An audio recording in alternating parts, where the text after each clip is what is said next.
Elizabeth was doing. I'm wrapping up on the study of Arctic borders or borders in Arctic context.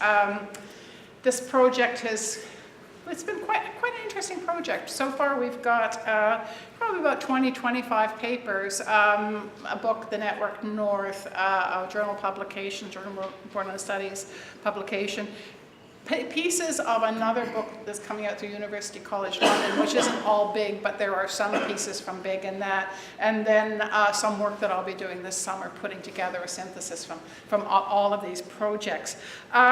So we've had, again, a pretty good team working on this, and as Elizabeth said, we've also had a similar problem, and I've got to tell you, there's really not much known about borders in northern Canada, even borders in North America.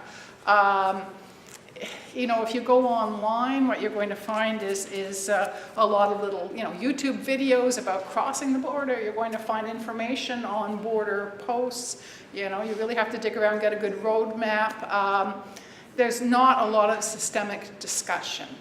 In fact, last time I Googled it, I came up with myself in a video talking about this. So, and maybe that's not much good information either. But at any rate, so I'm kind of proud of what we have put together and achieved in thinking about borders in Arctic context. Certainly, most of you are aware of, sort of the maritime claim and the rush to the North Pole and all of that.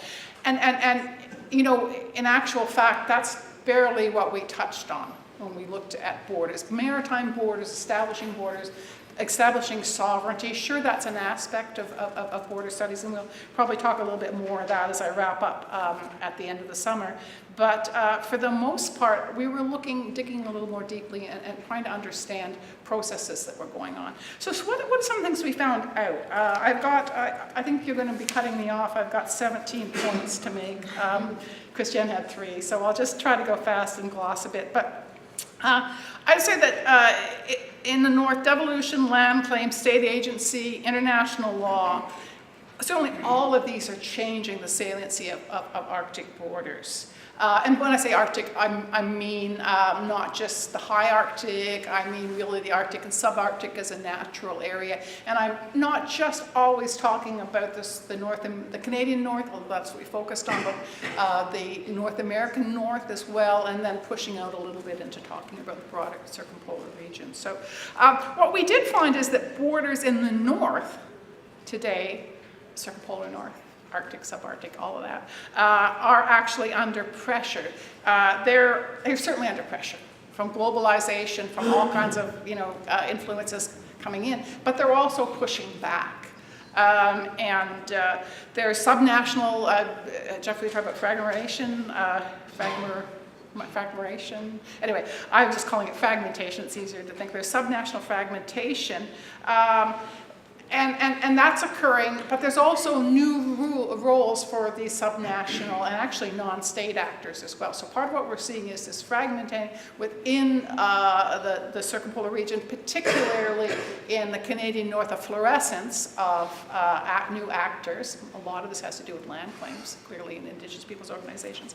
And then they are stepping into the role of, in many aspects, being part of that international North. So we'll talk a little bit about the Arctic Council, we'll talk a little bit about pan-Arctic Indigenous groups, and we'll talk a little bit, or you can think a little bit too about even the role of the Inuit in the ICC in Canada trying to get representation in the continental shelf sort of debates. Charlie Watts, former senator in Canada, commissioned a study with Hutchins Legal in which the Inuit were inserting themselves as international actors into the whole process of this sort of boundary, offshore boundary and continental shelf claiming process. So, but there's really a couple of things that we could understand a little bit differently. I will say that the North, we talk about Arctic exceptionalism. Okay, the North is, it's not quite like American exceptionalism, but it's kind of like that. It's pretty well understood, and Heather Exner-Pirot and a number of people have written, that the conditions under which governance and cross-border cooperation happens in the North today is really a little bit different from the rest of the world. You've got the Arctic Council, which are 8 Arctic states that operate as an intergovernmental forum, making policy, mainly environmental policy, not exclusively, starting to talk about search and rescue, developing a couple of binding treaties, oil preparation, pollution preparedness, search and rescue. So you've got this incredible regional cooperation, and that's a long story. I won't go into that now, but we can talk later if you want. And that's quite exceptional. And then you have the land claim process, that devolution, and particularly in Canada, but Alaska started. It's not just Russia, the Nordic countries. Greenland is going through a process of certainly greater self-determination. So you've got that process of independence, land claims, devolution, self-governance happening, right? But we want to realize the exceptionalism, in a sense. I'm already done. Okay. You scared me. All right, people are leaving and you're excited. What did I say? Yeah. 5 minutes. All right. So it's a little bit different though, because and I don't know if you know Ken Coates, who's quite a well-known Canadian academic who writes on the North, but Ken and Karen Hallrood, who have written a piece for Big on this, say that you've got to understand this fragmentation of indigenous governance and devolution and co-management and all of these things happening in the North. Yes, it kind of looks like what's happening elsewhere, fragment migration, right? But it's also a solution to the problem of Northern governance. So it's not just globalization, right? In fact, if you think about globalization, I would argue that yes, certainly the North has always been, it's been colonized, and I should come back to that point in a second. Remember that word, colonization, and also climate change. I got to get those in. But it was, constantly colonized, right? I mean, in the sense that people came from the South, whaling, sealing, industrial development. So there is this big relationship between the North and the South. And sure, there's globalization in the North, absolutely globalization in the North. But that globalization is a little bit different. You're not, in other words, saying globalization forces come in and controlling and stimulating corporate development in the same way. There are development problems that are not being affected by global investment in the same way yet, even though we think it is, and even though we think there's all this oil and gas exploration and exploitation going on. Not really, not yet. It's still very much in the development phase. So globalization is a little different, plays out a little differently, and also this sort of internal fragmentation, this fluorescence of actors plays out a little differently. It's there. It's happening, but it's a little bit different.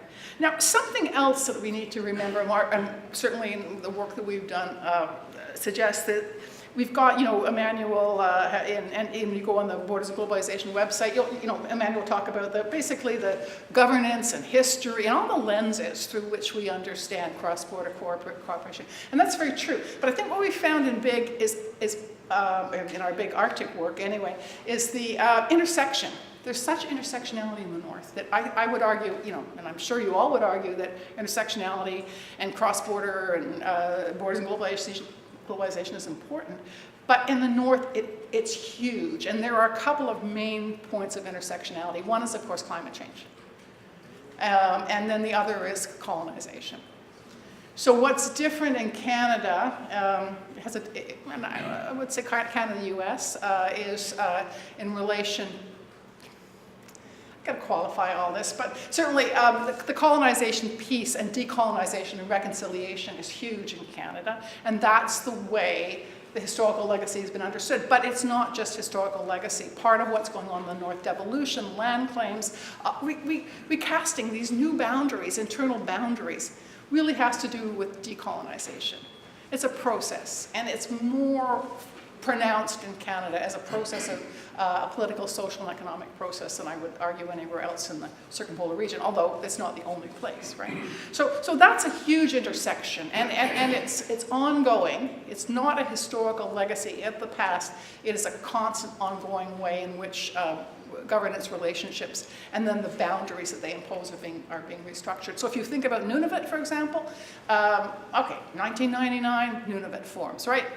boundary line in the territories, that's it. But actually know if you follow the work of people like Ellen Laguerre, who's not part of our project, but talks about the identity building within Nunavut to create that boundary as a meaningful cultural boundary.